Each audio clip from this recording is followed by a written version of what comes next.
Hey everyone, today we get one of my favorite stories of a woman that Jesus heals.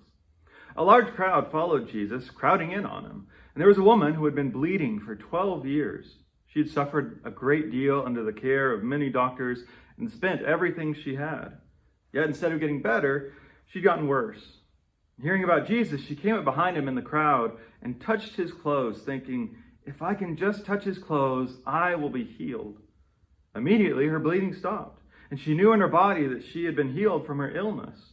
At once, Jesus realized that power had gone out from him. He turned on the crowd and said, "Who touched my clothes?" His disciples said to him, "How can you look at the crowd pressing against you and say, 'Who touched me?'" But Jesus looked all around to see who had done it. So the woman, knowing what had happened to her, came forward with fear and trembling, fell down in front of Jesus and told him the whole truth. He told her, "Daughter, your faith has saved you. Go in peace, be healed from your illness." So this is one of the stories that scholars will call Mark's sandwiches, where he'll take two different stories, split one in half, and put another story in the middle. So that's what we get in this part of Luke 5. We'll see the other part of the sandwich with Jairus' daughter tomorrow. But as we look at this story and this woman, I want you to put yourself in her shoes.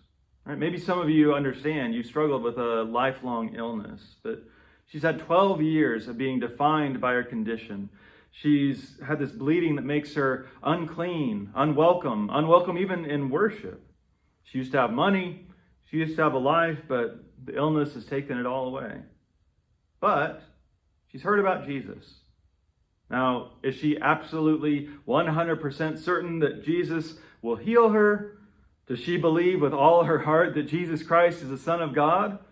Well, no, probably not all that. But she does have faith. See, faith is the willingness to reach out or to go even though the outcome is uncertain. And what does faith do? Well, Jesus says it saves us. Maybe not the way that we expect, maybe not the way we want. Right? This is, to me, the challenge of these miracle stories, because ours don't always have a happy ending. And that's not coming from a lack of faith in our case. But what does salvation or healing really look like?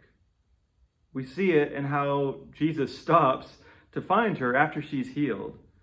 Right? If this healing was just about fixing a problem, then he could keep walking. And maybe that's what she wanted him to do. But the real result of our prayers for healing is a deeper connection to the divine source of life itself. That's why Jesus has to come face to face with her. She needs to hear someone call her daughter, to know that she is part of God's family, no matter her condition. She matters, and she needs to hear that this peace of God goes with her, no matter what comes next. So no matter the outcome of your prayers, no matter the outcome of your faith, Christ does meet you there. All you need is a touch of faith.